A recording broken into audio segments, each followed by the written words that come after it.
ተስፋችን ምድራዊ ብቻ አይደለም፣ ነገር ግን የማያልፍ ክብር ርስት ወራሾች ነን። እንዳውም ምን ይላል አንድ ቦታ ላይ የሰውነታችንን መዳን ሮሜ 8:23 ላይ የሰውነታችንን መዳን እንዳውም ፍጥረት ራሱ ይሄን ይጠብቃል ይላል። ያንን የመጨረሻው ሬዴምሽን ምንድነው? የሰውነታችን መዳን ይላል። ምንድነው የሰውነታችን መዳን? ያንን ክርስቶስ ከሙታን በተነሳ ጊዜ ለብሶ የተነሳውን ያንን የከበረ አካል ለብሶ መገኘት ነው። which means the resurrection ትንሣኤ ማለት። ስለዚህ ተስፋችን ምድራዊ ብቻ አይደለም፣ ተስፋችን ዘላለማዊ ነው።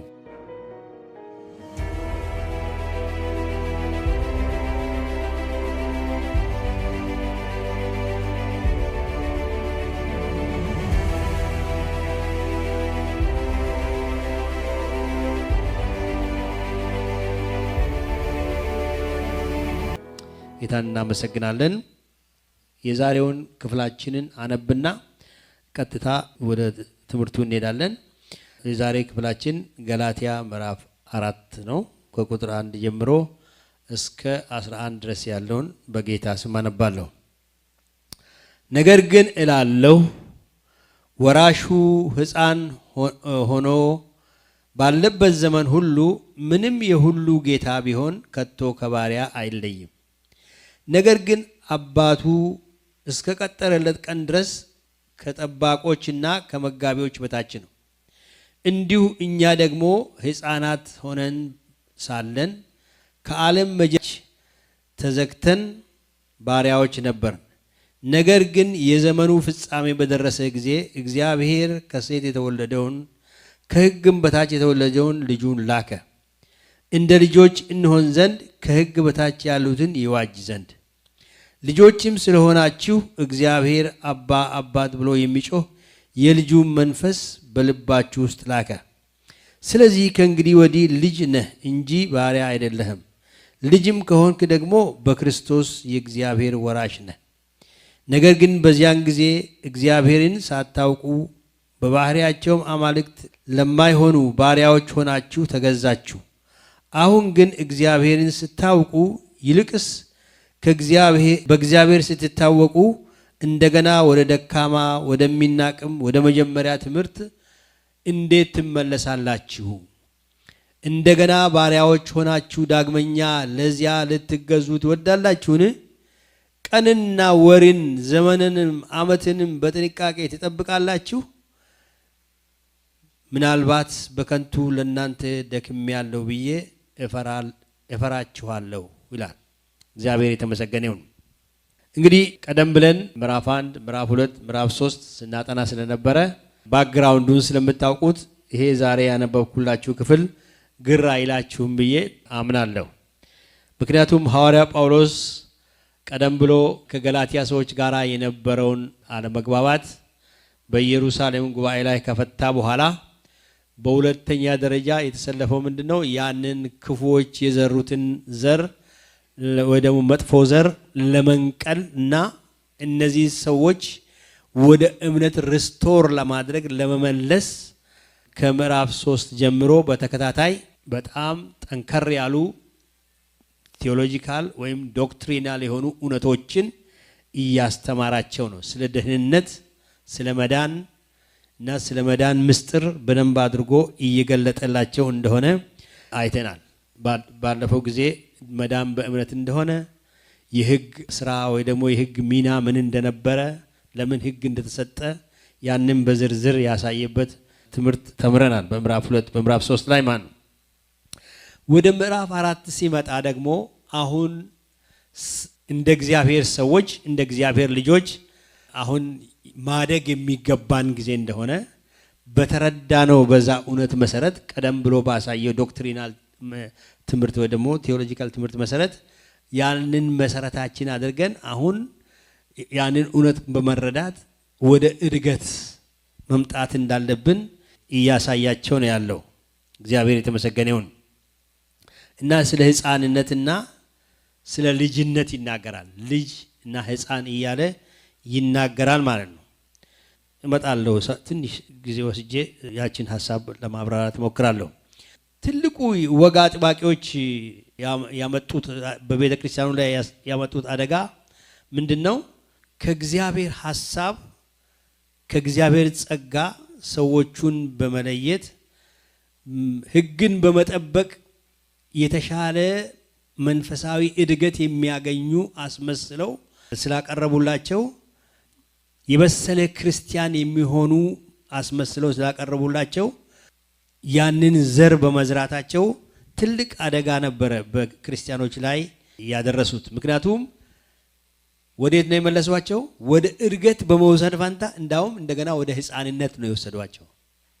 ጳውሎስ ይሄን ነው በዚህ ክፍል ላይ የሚያሳያቸው። እንዳውም ወደ እድገት እየሄዳችሁ ሳይሆን እንደገና ወደ ሕፃንነት እየተመለሳችሁ ነው፣ በነሱ የተሳሳተ እይታ ውስጥ በመግባታችሁ እያላቸው ነው ያለው። የገላትያ ምእመናን ልክ እንደ ብዙዎቹ አማኞች ለማደግ ይፈልጋሉ፣ መንፈሳዊ እድገት ይፈልጋሉ፣ በክርስቶስም መቀጠል ይፈልጋሉ። ነገር ግን ማደግ የሚፈልጉት ወይ ደግሞ የሚያስቡት በተሳሳተ ጎዳና እየተጓዙ ነበር። ፍላጎታቸው ትክክል ቢሆንም የተጠቀሙበት ዘዴ ግን የተሳሳተ ነው። ምክንያቱም እነዛ ሰዎች ስላሳቷቸው ማለት ነው። ጳውሎስ በገላትያ ላሉ ወደ ጌታ ላመጣቸው ክርስቲያን ወገኖች ሊያስረዳቸው የፈለገው ይህንን እውነት ነው። ግሮዝ ትፈልጋላችሁ፣ ማደግ ትፈልጋላችሁ፣ ግን ማደግ የምትፈልጉት እኮ በሮንግ ዌይ ነው፣ በተሳሳተ መንገድ ነው። ምክንያቱም ሕግን በመፈጸም ነው እናንተ ማደግ የምትፈልጉት፣ ግን ያ የእድገት መንገድ አይደለም፣ እንዳውም ያ የሕፃንነት መንገድ ነው ብሎ ያንን ያሳያቸዋል ማለት ነው። ይህ ሐዋርያ ጳውሎስ ወግ አጥባቂ አይሁዶች ሕግ የተሻለ ጥሩ ክርስቲያን ያደርጋቸዋል በሚል አስተሳሰብ ውስጥ እንዲገቡ የገላትያ ሰዎችን ቢያደርጓቸው የገላትያ ሰዎች ያንን መቀበል የቻሉበት ዋናው ምክንያት ምንድን ነው ብለን ብናስብ የሰው ተፈጥሮ ወይም ደግሞ የሰው አሮጌ ባህሪ፣ አዳማዊ ባህሪ ለሕግ ፍላጎት ወይም ፍቅር ስላለው ነው። ምክንያቱም አንዳንድ ነገርን ለማድረግና ያደረጉትን መመዘን መቁጠር ያስችላቸዋል። ሕግ ምን ያስችላቸዋል? አንዳንድ ነገሮችን አደረግኩ፣ ይህንን ፈጸምኩ፣ ይህንን አከናወንኩ፣ ይህንን ሰራሁ እንዲሉ እና ያን የሰሩትን ነገር መቁጠር እንዲችሉ ይረዳቸዋል። እንግዲህ ይሄ ስጋ መቼም እንደዛ ነው የሚፈልገው አይደል እንዴ? ስጋ ምንድን ነው? ራሳችን የሰራነውን ራሳችንን መመዘንና የሰራነውን መመዘን ያንን መቁጠር ስንችል በቃ መከናወን ወይም ስኬት አገኘሁ እንድንል ያደርገናል። ያ ደግሞ ምንድን ነው? ትንሽ ኮራ እንድንል እኔ እኮ ዝም ብሎ ተራ ሰው አይደለሁም ወይም ተራ ክርስቲያን እኮ አይደለሁም አያችሁ፣ ስጋ እንደዛ ነው አይደል እንዴ? ያ ፈሪሳዊ አይታችሁ እንደሆነ ወደ ቤተ መቅደስ ሄደና ምን አለ? ያንን ቀራጩን አየውና ምን አለ? እኔ እኮ እንደዚህ አይደለሁም ጌታ፣ አመሰግንሃለሁ። በቀን እኮ በሳምንት 2 ቀን እጾማለሁ፣ አስራቴን እከፍላለሁ፣ በብዙ ነገር ሕግን በመጠበቅ ከሱ የተሻልኩ ነኝ አለና መቁጠር ጀመረ። አሁን በማን ነው እየተመካ ያለው? ወይ ደግሞ ማንን ነው ከፍ ከፍ እያደረገ ያለው? ሴልፍ ራይቸስነስ የሚባለው እንደዛ ነው። ሴልፍ ራይቸስነስ ነው። በክርስቶስ የሚገኘውን ሳይሆን ጽድቅ ሳይሆን he was looking ወደ ራሱ እየተመለከተ ነው፣ ራሱን እያየ ነው። እና ስጋ ብዙ ጊዜ እንደዛ ነው የሚፈልገው። የገላትያ ሰዎችም በክርስቶስ የተቀበሉትን ያንን የመዳንን ጸጋ የህይወትን ለውጥ በነፃ በጸጋው ያገኙትን እሱን ትተው እንደገና የተሻለ ክርስቲያን መሆን የሚገባችሁ የምትችሉት ሕግን በመጠበቅ ነው፣ ስርዓቶችን በመጠበቅ ነው፣ ሰንበታትን በመጠበቅ ነው፣ ቀንን በማክበር ነው የሚሉትን የነዛን ሰዎች እንትን የተቀበሉት ለምንድን ነው? እንደዚህ ስለሆነ ነው። እሱ እኮ ይባላልና እግዚአብሔር ይርዳን። ጌታ የተባረከ ይሁን። እና ጳውሎስ እንግዲህ ይህንን የተሳሳተ አመለካከት እያረመ ነው ያለው በዚህ ምዕራፍ ውስጥ ማለት ነው። እና ወደ ሕፃንነት እየተመለሱ እንደሆነ እየነገራቸው ነው። በዚህ ምዕራፍ ውስጥ ጳውሎስ የገላትያ ሰዎች ክርስትናን ለመኖር ሕግ እንደማያስፈልጋቸው ለማሳመን ወይም ለማሳየት ማለት በህግ መንገድ መሄድ እንደሌለባቸው ለማሳየት ሶስት ዋና ሐሳቦችን ያቀርብላቸዋል። ሶስት ዋና ነጥቦችን ያቀርብላቸዋል። እነሱ ምንድነው? የመጀመሪያው ልጆች ስለመሆናቸው ያስረዳቸዋል ወይም ያብራራላቸዋል። ሁለተኛ ደግሞ ስለ ውርቀታቸውና ወደ ኋላ ስለማፈግፈጋቸው ማዘኑን ይገልጽላቸዋል። ሶስተኛ ደግሞ እንደሚወዳቸውና እንደሚራራላቸው ይነግራቸዋል። እነዚህ ሶስት ሐሳቦች በዚህ በገላትያ ምዕራፍ 4 ላይ በዝርዝር ተቀምጦ እናገኛቸዋለን። እኛ ዛሬ የመጀመሪያውን ፓርት ብቻ ነው የምንለው። ልጆች ስለመሆናቸው ይነግራቸዋል። የመጀመሪያው ሐሳብ ይሄ ነው። ምን ማለት ነው? እዚህ ጋር ምን እንዳለ ተመልከቱ። ነገር ግን እላለሁ ይላል ቁጥር 1 ምዕራፍ 4 ቁጥር 1 ወራሹ ሕፃን ባለበት ዘመን ሁሉ ምንም የሁሉ ጌታ ቢሆን ከቶ ከባሪያ አይለይም። ነገር ግን አባቱ እስከቀጠለ ቀን ድረስ ምን ይሆናል? ከጠባቂዎችና ከመጋቢዎች በታች ነው። እንዲሁ እኛ ደግሞ ሕፃናት ሆነን ሳለን ከዓለም መጀመሪያ ትምህርት በታች ተዘግተን ባሪያዎች ነበርን። ነገር ግን የዘመኑ ፍጻሜ በደረሰ ጊዜ ምን ሆነ? ኦኬ፣ የመጀመሪያው ፓርት ይሄ ነው። የመጀመሪያው ፓርት በርን ብሎ ይናገራል ማለት ነው። ምንድነው ጳውሎስ እያለ ያለውን እዚህ ላይ ከላይ ትዝ ይላችሁ እንደሆነ ባለፈው የዘጋ ነው ቁጥር 23 እና ምዕራፍ 3 ቁጥር 23 እና እስከ 26 ያለው እንደዚህ ብሎ ነበር።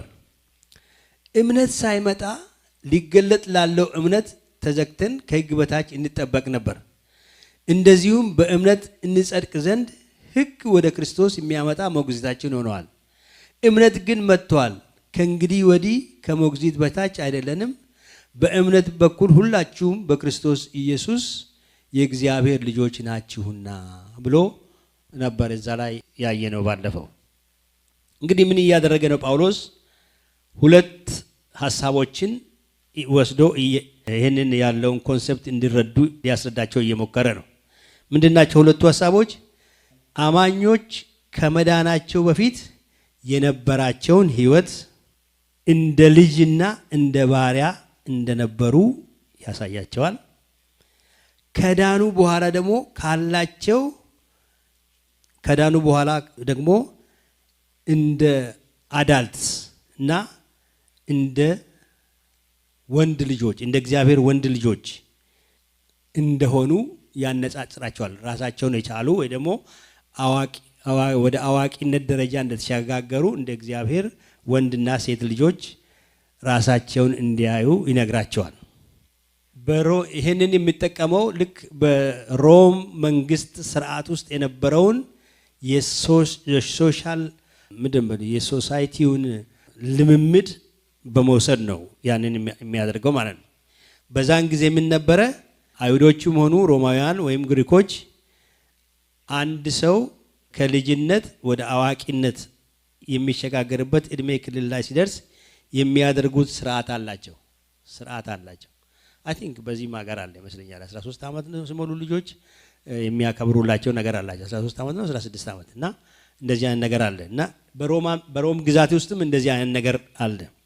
ስለዚህ ከዚህ በኋላ አዳልት ተብሎ ይታሰባል ያ ልጅ ማለት ነው። ኦኬ፣ በዚህ ሀገር ከ18 ዓመት በላይ ከሆነ አዳልት ነው የሚባለው። ግን ቲኔጀርስ በሚሆኑበት ጊዜ ደግሞ ከስንት ዓመት በፊት? ከ13 ነው ከ13 በላይ ሲሆን ያከብሩላቸዋል አይደል? ቲኔጀርነት ሲገቡ እና እንዲህ አይነት ነገር ስርዓቶች አሏቸው ሮማውያን እና ያንን እየወሰደ ነው እያሳያቸው። ሌላው ደግሞ ምንድነው?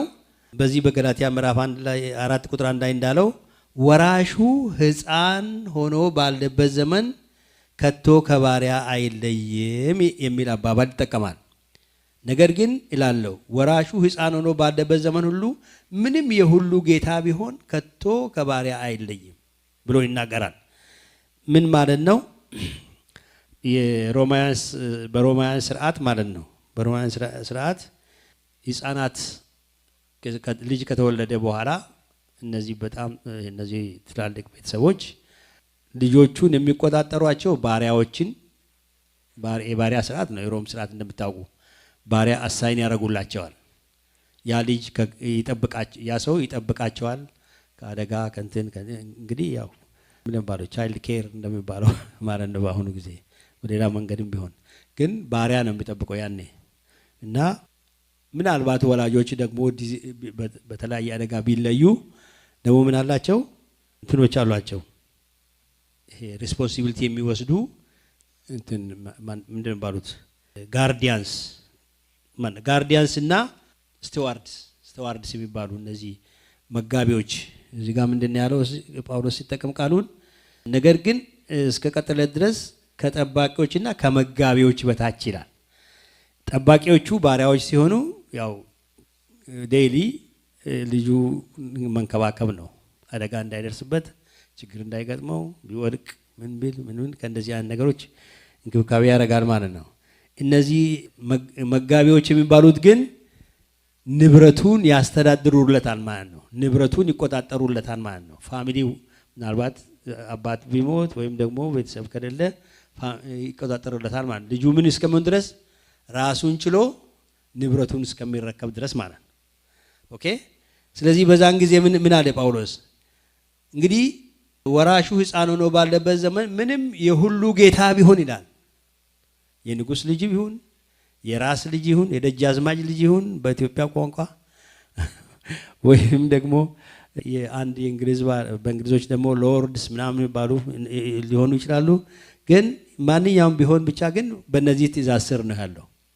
ስለዚህ ከነሱ አይለይም ማለት በእነዚህ ትእዛዝ ስር ነው ያለው ከባሪያ አይለይም ማለት ግን ምን ይሆናል እንዲሁ ደግሞ እኛ ደግሞ ሕፃናት ሆነን ሳለን ከዓለም መጀመሪያ ትምህርት በታች ተዘግተን ባሪያዎች ነበርን ይላል።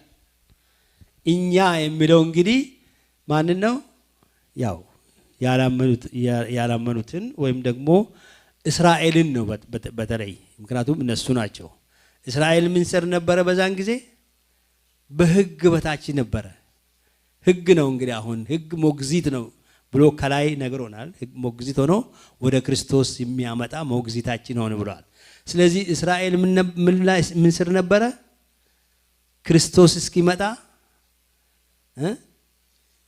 ያ ንጉሱ እስከሚመጣና የልጅነት መብት ወይም ደግሞ አሁን የውርስ ደረጃ ላይ እስከሚደርሱ ድረስ ክርስቶስን በእምነት ወደ መቀበልና የእግዚአብሔርን ጸጋ ወደ ማግኘት ደረጃ ላይ እስከሚደርሱ ምን ላይ ነበሩ በሕግ በታች ነበራችሁ። ስለዚህ just like ባሪያ ስር እንደሚያደርጉ እነዛ የሮማን ስርዓት እናንተ ደግሞ ሕግ ስር ነበራችሁ እያላቸው ነው ያለው። እግዚአብሔር የተመሰገነ ይሁን።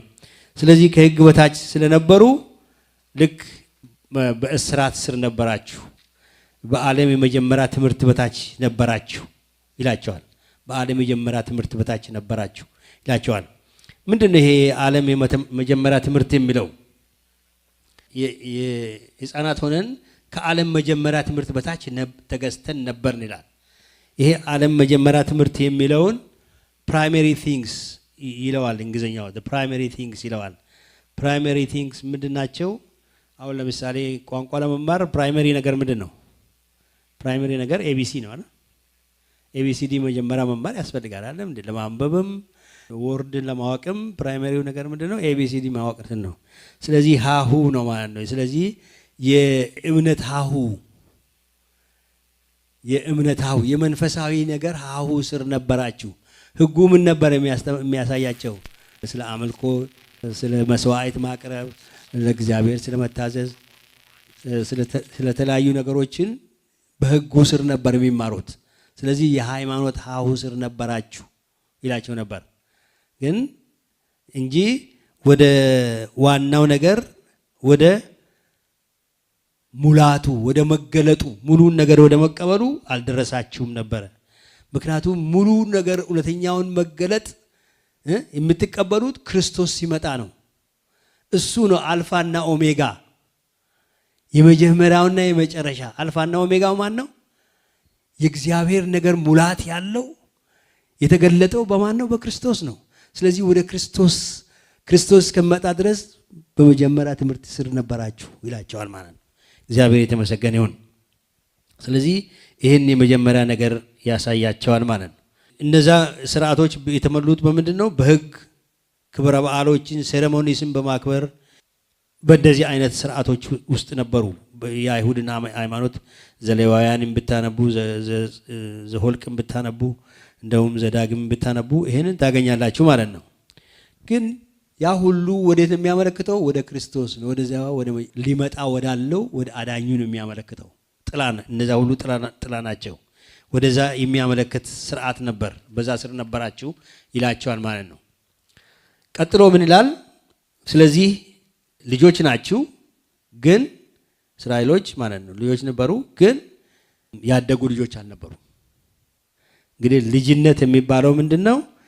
በእግዚአብሔር ቃል በአንዳንድ ሐሳቦች መሰረት ገና የሚገባውን ነገር ያለየ ማለት ነው። ራሱን ያልቻለ ማለት ነው። ኦኬ ማይነር ማለት ነው። ስለዚህ በዛ ደረጃ ላይ ነበራችሁ በዛን ጊዜ ይላቸዋል። እግዚአብሔር የተመሰገነ ይሁን። አሁን ግን ክርስቶስ ሲመጣ ምን ሆነ? ቁጥር 5 እንመልከት። ቁጥር 5 እንመልከት። ቁጥር 4 ይቅርታ። ቁጥር 4 ላይ ነገር ግን የዘመኑ ፍጻሜ በደረሰ ጊዜ እግዚአብሔር ከሴት የተወለደውን ከሕግ በታች የተወለደውን ልጁን ላከ። ኦኬ ዘመኑ በደረሰ ጊዜ የሚል ሐሳብ አለ። የዘመኑ ፍጻሜ በደረሰ ጊዜ። ይህ የዘመኑ ፍጻሜ የሚለው ምንድን ነው? ምን ማለት ነው የዘመኑ ፍጻሜ? እንግዲህ የዘመኑ ፍጻሜ የምንለው እኛ ክርስቶስ ዳግመኛ የሚመለስበት እንደምንጠብቀው፣ ግን እዚህ ላይ ጳውሎስ የሚጠቀመው የዘመኑ ፍጻሜ የሚለው እግዚአብሔር ያንን የሞግዚትነት ጊዜ አብቅቶ ነገር ግን ወደ ሙሉ ልጅ መሆን ወደ ወደ ትልቅ ልጅ መሆን ኃላፊነት ወደ መረከብ ወደሚደርሱበት እውነትን ወደ ማወቅ የሚደርሱበት ደረጃ የሚሸጋገሩበት ወቅት ሲሆን የእግዚአብሔርን ሙሉ መገለጥ በክርስቶስ ይዞ የመጣውን የእግዚአብሔርን ሙሉ መገለጥ መቀበል ወደሚችሉበት ደረጃ ሲደርስ ማለት ነው። እግዚአብሔር የተመሰገነ ይሁን። እንግዲህ ይህ ምን አይነት ጊዜ ነው? መጽሐፍ ቅዱስ በምናይበት ጊዜ ማለት ነው፣ በእግዚአብሔር ቃል ውስጥ በምናይበት ጊዜ the fullness of times ይለዋል። እግዚአብሔር ለክርስቶስ መወለድ እና መገለጥ ሁኔታዎችን ሬዲ ያዘጋጅ ነበረ። ሂስቶሪካሊ ስናየው የሮም ኤምፓየር ማለት ነው፣ የሮም መንግስት ለዚህ እግዚአብሔር ተጠቅሞባታል። የሮም መንግስት ማለት ነው ተጠቅሞባታል። የግሪክንም መንግስት ተጠቅሞባታል። እግዚአብሔር ለክርስቶስ መገለጥ ቅድመ ሁኔታዎችን እንዲያዘጋጁ። ለምሳሌ የሮማን ህጎች፣ ሮማውን ያወጡት ህጎች በዛን ዘመን የሰዎችን ልጆች መብት እንዲያስከብሩ ረድተዋል። ያ ባይሆን ኖሮ እነ ሐዋርያው ጳውሎስ የሰው መብት የማይከበርበት ቀደም ብሎ ባሉት ዘመናት ቢሆን ኖሮ እንደ ልባቸው ተመላለሰው ወንጌልን መስበክ አይችሉም። ባንዲትስ በሁሉ ቦታ ነው ያለው። ህግ ስርዓት አልነበረም፣ ህግ አልነበረም። ግን ሮም ሰፊ ግዛት ነበረውና ያንን ኤሪያ ተቆጣጥሮ ስለነበረ ሮማን ሎ የታሪክ ውስጥ በደንብ ያነበባችሁ ወይ ደግሞ ይህን ታሪክ የወሰዳችሁ ታውቃላችሁና በሮም መንግስት ግዛት ውስጥ የሮማን ሎ በጣም ትልቅ ስፍራ ነበረው። ያ ብቻ አይደለም፣ ሰፋፊ መንገዶችን ደግሞ ሰርቶ ነበር ሮም ከተማን ከከተማ የሚያገናኝ እና እንደ ልብ መዘዋወር ይቻል ነበር፣ እንደ ልብ መሄድ ይቻል ነበር። ከአንዱ ፕሮቪንስ ወደ ሌላው ፕሮቪንስ፣ ከአንዱ ፕሮቪንስ ወደ ሌላው ፕሮቪንስ መሄድ የሚቻልበት ሲቹዌሽኖች ተፈጥረው ነበር። ያ ብቻ አይደለም፣ ነገር ግን የላቲን ቋንቋና የግሪክ ቋንቋ ደግሞ የሮም ግዛት አጠቃላይ እንትኖች ቋንቋ ሆኖ ነበር። that's why አዲስ ኪዳን በግሪክ ቋንቋ የተጻፈበት ምክንያት እና የእንትኑ ቋንቋ ነበር ማለት ነው፣ የህብረተሰቡ ቋንቋ ነበር። እስራኤልም ያው በሮም ግዛት ውስጥ ስለነበረች ግሪኮችም ገዝተው ስለነበሩ እስራኤሎችም ይሰማሉ የግሪክን ቋንቋ፣ ሶሪያውያንም ይሰማሉ የግሪክ ቋንቋ፣ ኤሽያ ማይነር ውስጥ ይሰማል። ኤቭሪዌር የግሪክ ቋንቋ እና የግሪክ ሲቪላይዜሽን ተስፋፍቶ ነበር። ስለዚህ ይሄ ሁሉ ፕሪፓሬሽን እግዚአብሔር ይሄንን ሂስቶሪካል እንትኑን በመጠቀም ለክርስቶስ መገለጥ አዘጋጅቶት ነበር። ስለዚህ ጌታ ኢየሱስ መጣ።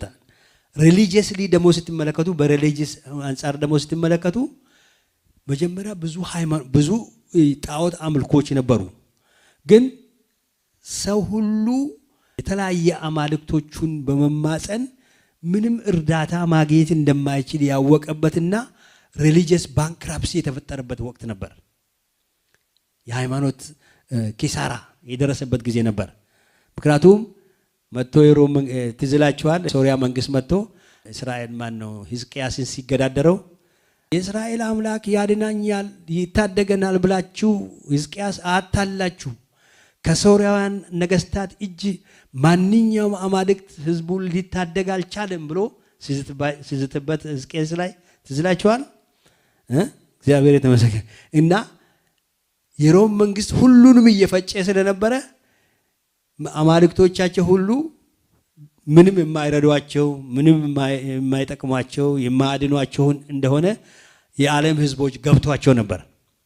ስለዚህ they were expecting የሚረዳቸውን ኃይል የሚጠብቁበት ጊዜ ነበር። ስለዚህ ክርስቶስ በመጣ ጊዜ የወንጌልን ለመቀበል የሰው ልብ it was ready። ስለዚህ ምን አለ እዚህ ላይ የዘመኑ ፍጻሜ በሆነ ጊዜ ይላል እዚህ ቁጥር 4 ላይ ማን ነው? ነገር ግን የዘመኑ ፍጻሜ በደረሰ ጊዜ እግዚአብሔር ከሴት የተወለደውን ከሕግ በታች የተወለደውን ልጁን ላከ። ከሴት የተወለደ ልጁ የሚለው ምንድነው? ጌታ ኢየሱስ ክርስቶስ ፍጹም አምላክ ፍጹም ሰው ነው። ኦኬ፣ ፍጹም ሰው ፍጹም አምላክ ነው። ከማርያም በመወለዱ የሰውን ሥጋ በመልበሱ ፍጹም ሰው ሆኗል። ነገር ግን ሰው ብቻ ደግሞ አይደለም። ነገር ግን ፍጹም አምላክ ነው እሱ። እግዚአብሔር የተመሰገነ ይሁን። ሁለቱንም ባህሪያት የያዘ ነው ጌታ ኢየሱስ ክርስቶስ። አንድ ፐርሰናሊቲ ነገር ግን ቱ ኔቸርስ ነው ያለው። ሁለት ኔቸር ነው ያለው። ዋን ፐርሰናሊቲ ግን ቱ ኔቸርስ ነው ያለው። the divine and the human nature ሁለቱንም አዋህዶ የያዘ ማለት ነው። እግዚአብሔር የተመሰገነ ይሁን። ስለዚህ ከሴት የተወለደውን ልጁን ይላል ከሴት በመወለዱ በመስቀል ላይ ለኛ ሊሰዋ የሥጋውን ሥጋ በመልበሱ በመስቀል ላይ ሊሰዋ ቻለ። ደግሞ ፍጹም አምላክ በመሆኑ ደግሞ ያንን የማዳንን ስራ ሊፈጽም ብቃትና የሱ የማዳን ስራ ደግሞ ያለ ገደብ የሌለው ውስንነት የሌለው እንዲሆን ደግሞ የቻለው መለኮትም በመሆኑ ነው። እግዚአብሔር የተመሰገነ ይሁን። ለምሳሌ አስቀድሞ የሰው ሥጋ እንደሚለብስ በኢሳይያስ ምዕራፍ 7 ቁጥር 14 ላይ ተነግሯል። እነሆ ድንግል ትጸንሳለች፣ ወንድም ልጅ ትወልዳለች፣ ስሙንም አማኑኤል ይሉታል። ማቴዎስም ደግሞ በምዕራፍ 1 ቁጥር 18 ይህንኑ ጥቅስ ጠቅሶ ጌታ ኢየሱስ ክርስቶስ ማርያም እንደጸነሰችው ማቴዎስ ምዕራፍ 1 ቁጥር 18 እስከ 25 ይናገራል። እሱ የእግዚአብሔር ልጅ እንደሆነ እዛም ላይ ይናገራል ማለት ነው። ከጊዜ አንፃር ጥቅሶቹን አላነብም፣ ነገር ግን እነዚህን ጥቅሶች ማንበብ ትችላላችሁ። ስለዚህ ከሴት የተወለደው ልጁን ላከ። ከሕግ በታች የተወለደ ይላል። ደግሞ ምን ማለት ነው? ከሕግ በታች የተወለደ ሲል ጌታ ኢየሱስ ክርስቶስ ምንም መለኮት አምላክ ቢሆንም ግን የሰውን ሥጋ ለብሶ በመምጣቱ ደግሞ ለሕግም ተገዢ ሆነ። የእግዚአብሔርን ሕግ ለመፈጸም የእግዚአብሔርን ሕግ ለመጠበቅ ግዴታ ነበረበት። ለምን? መጽሐፍ ቅዱስ እንደሚነግረን እሱ ደግሞ ሕግን ሲጠብቅ ምን ሆነ ይላል? ያለምንም እንከን፣ ያለምንም ነቀፋ፣ ያለምንም ጉድለት ሕጉን ፈጸመው። እግዚአብሔርን ታዘዘ። አዳም አልቻለም፣ ክርስቶስ ግን ቻለ። እግዚአብሔር የተመሰገነ ይሁን። ስለዚህ እውነተኛው የመስዋዕት በግ ሆኖ ኃጢአትን ማስተስረይ የቻለው ምንም ነቀፋ ስለሌለበት ነው። እግዚአብሔር የተመሰገነ ይሁን። ዛት ዋይ ሰዎችን ማዳን የቻለው ኃጢአት ስለሌለው፣ እሱ ግን የኃጢአተኞችን ኃጢአት ተሸክሞ የሱን ጽድቅ ደግሞ ለኛ ያለበሰው የክርስቶስ ጽድቅ ልንለብስ የቻልነው በእግዚአብሔር ፊት የሚያስቆመንን ጽድቅ ከክርስቶስ መቀበል የቻልነው በዚህ ምክንያት ነው። ጌታ የተባረከ ይሁን። እሱ ያለምንም ነቀፋ ያለምንም ጉድለት የእግዚአብሔርን ሕግ ፈጽሞ ስለተገኘ ነው። ጌታ የተባረከ ይሁን። እንግዲህ ጳውሎስ ይሄንን ካሳያቸው በኋላ መጀመሪያ ምን ነበራችሁ አለ? ከዓለም ማን ነው? ከመጋቢዎችና ከጠባቂዎች በታች ነበራችሁ። ለእስራኤሎች ነው ነበራችሁ አላቸው። ያ ማን ነው? ጠባቂና እንትን መንግስት የነበረው ሕጉ ነው። ሕጉ ራሱ ነው። እሱ ምን እንዲያደርጋችሁ ነው? ጉድለታችሁን እያሳየ እያስተካከላችሁ ድማ ያለ እግዚአብሔር ከእናንተ የሚጠብቀውን እያሳየ ወዴት መራችሁ? አዳኝ እንደሚያስፈልጋችሁ ድካማችሁን እያሳየ ወደ መድኃኒት ወደ ኢየሱስ እያመለከታችሁ ነበር። አሁን ግን በዘመኑ ፍጻሜ ምን ሆነ? ክርስቶስ መጣ፣ አዳኙ መጣ። አዳኙ ሲመጣ ደግሞ ምን አደረጋችሁ? የእግዚአብሔር ልጆች አደረጋችሁ ይላል። እዚህ ላይ እንግዲህ ቁጥር 5 እንደዚህ ይላል፣ እንደ ልጆች እንሆን ዘንድ። አሁን ይሄ ችልድረን የሚለውን አማርኛው እንግሊዝኛው ችልድረን እና ሰንስ በሚለው ይለየዋል። ሰንስ በሚለው ይለየዋል። እንደ ልጆች አማርኛው ግን አይለየውም። እንደ ልጆች እንሆን ዘንድ ከሕግ በታች ያሉትን ይዋጅ ዘንድ። ይሄ አዳፕሽን ወይም ደግሞ ይሄ አዳፕትድ መሆናችን በእምነት የክርስቶስ የእግዚአብሔር ልጆች የመሆናችንን ክርስቶስን ስንቀበል መንፈስ ቅዱስ ወደኛ መጥቶ ወደ ህይወታችን ገብቶ የእግዚአብሔርን ኔቸር የእግዚአብሔርን ባህሪ የእግዚአብሔርን ህይወት እንደሰጠን ለተቀበሉት ሁሉ በስሙ ለሚያምኑ ለነሱ የእግዚአብሔር ልጆች ዘንድ ምን ሆናል ይላቻል ስልጣንን ሰጣቸው ይላል። እነሱም ከስጋና ከደም አልተወለዱም ከመንፈስ ተወለዱ እንጂ ይላል። እግዚአብሔር የተመሰገነ ይሁን። ያንን የእግዚአብሔር ኔቸር እንድናገኝ ቻልን ማለት ነው። ህግ የእግዚአብሔርን ኔቸር ሊሰጠን አይችልም። ህግ ምንድነው የሚሰጠን? የእግዚአብሔርን ሞራል ስታንዳርድ ብቻ ነው የሚያሳየን። ይሄን አታድርግ፣ ይሄን አትስራ፣ ይሄን አትስራ፣ እግዚአብሔር ካንተ የሚፈልገው ይሄን ነው ብቻ ነው የሚለን። ጸጋ ግን ወይም እምነት ግን ከክርስቶስ ጋር እኛን ስለሚያገናኘን እምነት ደግሞ ምን ያስገኝልናል? ክርስቶስ በልባችን እንዲያድር። እዛ ላይ በምዕራፍ 3 ቁጥር 25 ላይ እንዳነበብነው ክርስቶስን በእምነት በኩል ሁላችሁ በክርስቶስ ኢየሱስ የእግዚአብሔር ልጆች ናችሁና ከክርስቶስ ጋር አንድ ትሆኑ ዘንድ የተጠመቃችሁላችሁ ክርስቶስን ለብሳችሁታል ብሎ ባለፈው እንደተነጋገርነው ክርስቶስ ለበስን ማለት ነው። ክርስቶስ ህይወታችን ሆነ ማለት ነው። ጌታ የተባረከ ይሁን። ስለዚህ እዚህም ላይ እንደሚናገረው ልጆች ስለሆናችሁ የእግዚአብሔር ልጆች እንደ ልጆች ትሆኑ ዘንድ ከሕግ በታች ያሉትን ይዋጅ ዘንድ ልጆችም ስለሆናችሁ እግዚአብሔር አባ አባ ብሎ የሚጮህ የልጁን መንፈስ በውስጣችሁ ላከ ይላል። ኢማጂን ዘ ክሎስነስ የቅርበቱን ተመልከቱ። አሁን ልጅ ነው አባቱን አባ ብሎ የሚጠራው አይደል እንዴ? ባሪያ አባ ብሎ ይጠራዋል እንደ ልጁን? ማን ነው ጌታውን? አይጠራውም። ምክንያቱም ያዝነው ያ የአባቱ ኔቸር የለውም። ልጅ ግን የአባቱ ኔቸር ስላለው አባ ብሎ ይጠራዋል። ያ ደግሞ ከአባቱ ጋር ያለውን ቅርበትና አንድነት ያሳያል። እግዚአብሔር የተመሰገነ ይሁን። እኛ ወዴት ሆን? ክርስቶስ ሲመጣ ይላል የሱ መንፈስ በእኛ ውስጥ ላከ። መንፈስ ቅዱስ ማደሪያው አደረገን። ከሱ የተነሳ እግዚአብሔርን አባት ብለን ወደምንጠራበት አሳደገን፣ ወይ ደግሞ ወደዚህ ደረጃ መጣን። አሁን እግዚአብሔር የተመሰገነ ይሁን። ሃሌሉያ። ስለዚህ ልጆች እንግዲህ ስለሆናችሁ ደግሞ ወራሾች ናችሁ። ስለዚህ ከእንግዲህ ወዲህ ልጅ ነህ እንጂ ባሪያ አይደለህም። ልጅም ከሆንክ ደግሞ በክርስቶስ እግዚአብሔር ወራሽ ነህ። ጌታ የተባረከ ይሁን። ይህ ወራሽ ነህ የሚለው ቃል ወደፊት የምንመጣውን የእግዚአብሔር መንግስት የመውረስ ጉዳይ ብቻ ሳይሆን እሱም አለ፣ ግን አሁንም ራሱ አሁን እንደ ክርስቲያኖች የእግዚአብሔር የሆነ ሁሉ የኛ ነው። አሜን። የእግዚአብሔር ጸጋ፣ የእግዚአብሔር ኃይል፣ የእግዚአብሔር ፍቅር እና የእግዚአብሔር ባህሪ ራሱ መቀበል የምንችልበት የህይወት ደረጃ ላይ ነን። እግዚአብሔር የተመሰገነውን ክርስቶስ ያመጣልን ይሄንን ነው።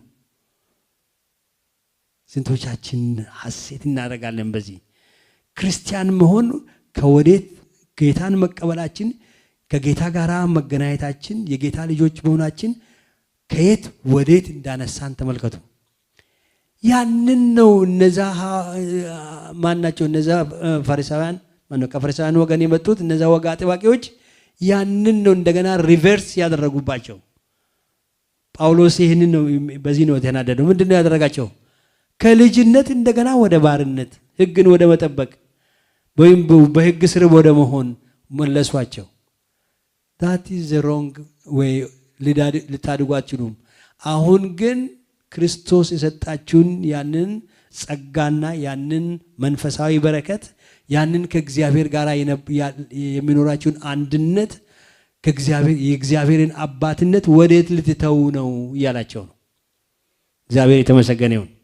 እንግዲህ ይሄ ትልቅ ነጥብ ነበር ጳውሎስ የሚናገረው ማለት ነው። ከዛ ወደ ቁጥር 6 እና 7 ደግሞ ስንመጣ ልጆች ስለሆናችሁ ተነጋግሬያለሁ፣ ወራሽ ናችሁ። ነገር ግን በዚያን ጊዜ እግዚአብሔርን ሳታውቁ በባህሪያቸው አማልክት ለማይሆኑ ባሪያዎች ሆናችሁ ተገዝታችሁ፣ አሁን ግን እግዚአብሔርን ስታውቁ ይልቅስ በእግዚአብሔር ስትታወቁ እንደገና ወደ ደካማና ወደሚናቅም ወደ መጀመሪያ ትምህርት እንዴት ትመለሳላችሁ ብሎ ይጠይቃቸዋል። ኦኬ እነዚህ ደግሞ እንግዲህ ያው የገላትያ ሰዎች አህዛቦች ነበሩ። ስለዚህ ያኔ ጌታን ከመቀበላችሁ በፊት ምን ነበራችሁ ይላቸዋል። ነገር ግን በዛን ጊዜ እግዚአብሔርን ሳታውቁ ምን ነበራችሁ? በባህሪያቸው አማልክት ለማይሆኑ ባሪያዎች ሆናችሁ። ኦኬ እስራኤላውያን ባሪያ የሆኑት ለእግዚአብሔር ሕግ ነው። በእግዚአብሔር ሕግ በታች ነበሩ።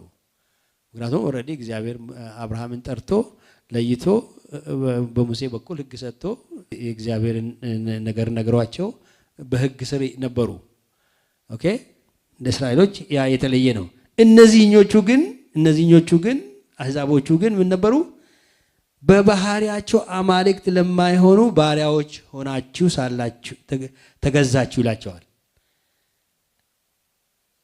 ጌታንም እግዚአብሔር እስራኤልን አምላክ እንደ አምላክነቱ አውቁ። ስቲል ግን በሰው ሕይወት ውስጥ ምን አለ? ፈጣሪ እንዳለ ስለሚያምኑ ምን ያደርጉ? በራሳቸው መንገድ ጣዖት ሰርተው ያመልኩ ነበር።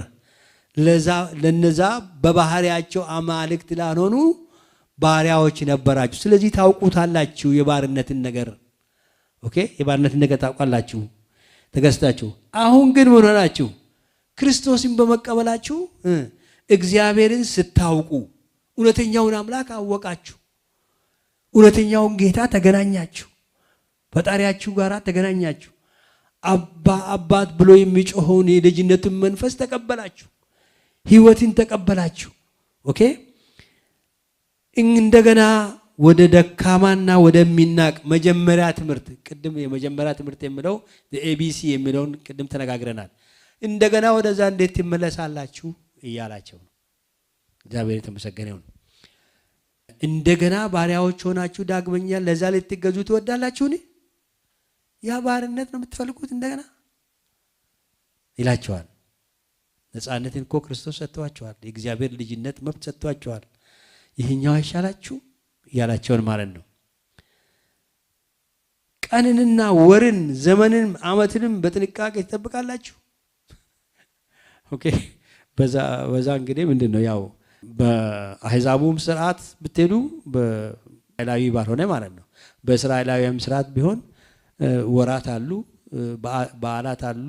የወር መባቻ የሚባል አለ፣ የጨረቃ የሚባል ብዙ ነገሮች አሉ እና ቆላሲስ ላይ ማንበብ ትችላላችሁ። እሱን ያንን ያከብሩ ነበር። ስለዚህ ያ የቀንንና ሰንበትን ያንን ወደ ማክበር ያንን ወደ በጥንቃቄ ወደ ማክበር ነው የምትፈልጉት አላቸው ጳውሎስ።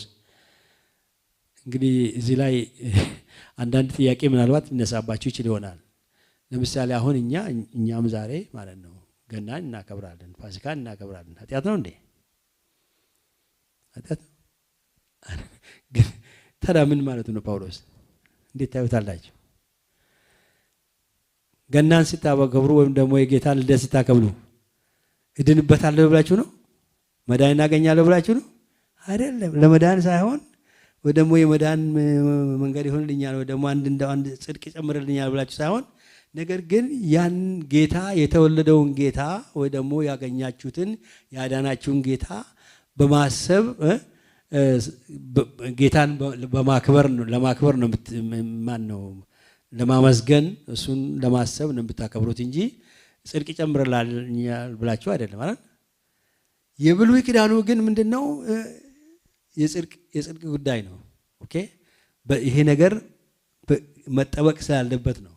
ስለዚህ ወደዛኛው መመለስ ነው ወይ የምትፈልጉት? ያኮ ስርዓትን ለማስተማር አዳኝ እንደሚያስፈልጋችሁ ህይወት የሚሰጥ እንደሚያስፈልጋችሁ እንደ ጥላ ነው ያ ነገር ሊመጣ ላለው ነገር ጥላ ሆኖ ተሰጣችሁ እያላቸው ነው ያለው። እግዚአብሔር የተመሰገነ ይሁን። እንግዲህ ይሄን እያስረዳቸው ነው ያለው። ጌታ የተባረከ ይሁን እና በተለይ ጳውሎስ እንግዲህ እዚህ ላይ 3 ነገር ነው ያሳያቸው። አንደኛ ነገር ልጆች እንደነበሩ እና በልጅነታቸው ወቅት ባሪያ ለሕግና ለሥርዓት ባሪያዎች እንደነበሩ፣ ከዛ በኋላ ግን እግዚአብሔር አንድ እርምጃ እንደወሰደ ዘመኑ በደረሰ ጊዜ ጌታ ኢየሱስ ክርስቶስን እንደላከ እና ክርስቶስ ደግሞ ሲመጣ እንደዋጀን። መዋጀት ማለት ምን ማለት ነው? ዋጋ ከፍሎ ከነበረበት ሁኔታ ማውጣት ማለት ነው። ድሮ ባሪያ ይገዛ ነበር። ባሪያ ሲገዛ ለሁለት ነገር ነው፣ ለሁለት ዓላማ ነው የሚገዛው። አንደኛው ምንድነው? ነፃ ለማውጣት ወይንም ደግሞ ለመጠቀም። ገዝተህ አገልጋይ ታደርገዋለህ። ክርስቶስ ገዝቶ እኛን የገዛን የዋጀን እንደገና ባርነት ውስጥ ሊያቆየን ሳይሆን ምን ሊያደርገን? ነፃ ሊያወጣን ነው። እግዚአብሔር ስም ልጆች ሊያደርገን ነው። ልጆች ከሆነ ደግሞ የእግዚአብሔር ወራሾች ነን ይላል መጽሐፍ ቅዱስ። እግዚአብሔር የተመሰገነ ይሁን። ስለዚህ ክርስቶስ እንደመጣ እና ከባርነት ነፃ እንዳወጣን ከዛ ከመጀመሪያ ህይወት ውስጥ እንዳወጣን ይናገራል ማለት ነው። በመጨረሻም ደግሞ እኛን ካዳንን በኋላ ደግሞ አሁን ወራሾች ነን። እግዚአብሔር የተመሰገነ ይሁን። የእግዚአብሔር የሆነው ነገር ሁሉ የኛ ነው። የእግዚአብሔር ጸጋ፣ የእግዚአብሔር ኃይል፣ የእግዚአብሔር በረከት፣ የእግዚአብሔር የማዳን ኃይል፣ የጽድቅ ኃይል የኛ ነው ማለት ነው። ጌታ የተመሰገነ ይሁን። ስለዚህ ልጅነት 4 ነጥቦች አሉት። አንደኛ የእግዚአብሔር የአባት ባህሪ ተካፋይ ሆነናል ልጆች በመሆናችን። ሁለተኛ ደግሞ ልጆች በመሆናችን አባት አለን። ባሪያ አባት የለውም። ነገር ግን ልጅ አባት አለው። አባታችን እግዚአብሔር ነው። ሶስተኛ ደግሞ ልጆች በመሆናችን እንታዘዛለን እግዚአብሔርን። አያችሁ፣ የምንታዘዘው ከምን የተነሳ ነው? ከፍቅር የተነሳ ነው። ፍቅር የተነሳ ነው። አባት ብለን የምንጮህበት ልጅነት መንፈስ ሰጠናል። ሕግ ምንድነው የሚሰጠን? ሕግ የልብ ለውጥ አይሰጠንም። ኦኬ፣ በልባችን ውስጥ ፍቅርን አይፈጥርም። ሕግ ምንድነው? ግዴታን ነው የሚፈጥረው እንጂ ፍቅርን አይደለም የሚፈጥረው። ኃላፊነትን ነው የሚፈጥረው። ጸጋ ግን ፍቅርን ይፈጥራል። እግዚአብሔርን እንደ አባት እንድናየው በገላትያ 5:22 ላይ መንፈስ ቅዱስ ወደ ህይወታችን ሲመጣ ምንድነው የሚያደርገው? የመንፈስ ፍሬ ግን ፍቅር ይላል። እግዚአብሔር የተመሰገነ ይሁን። በሮሜ 5:5 ላይ ደግሞ የእግዚአብሔር ፍቅር በልባችን በተሰጠን በመንፈስ ቅዱስ የእግዚአብሔር ፍቅር በልባችን ውስጥ ፈሰሰ ይላል። ስለዚህ እግዚአብሔርን የምንታዘዘው አሁን እንደ ክርስቲያኖች ስለምንወደው ነው አይደል? እውነቱ ይሄ ነው አይደል? ወደዚህ መረዳት መምጣት አለብን።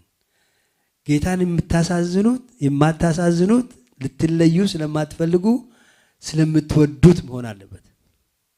የሚወደኝ ቢኖር ምን አለ ጌታ ኢየሱስ? ትእዛዜን ይጠብቃል ነው ያለው። የሚወደኝ ቢኖር ትወዱታላችሁ ጌታን። ስለዚህ እሱ የሚጠላውን ነገር አታደርጉም ማለት ነው። ስለዚህ የምንታዘዘው ስለምናፈቅረው ነው። እንግዲህ ልጅ ፍቅር አለው፣ እግዚአብሔር ፍቅር አለው። ስለዚህ አባቱን ማሳዘን ስለማይፈልግ በጽድቅ ይኖራል። ልጅ ደግሞ ሀብታም ነው። የእግዚአብሔር ልጅ መሆን ደግሞ ሀብታም መሆን ነው።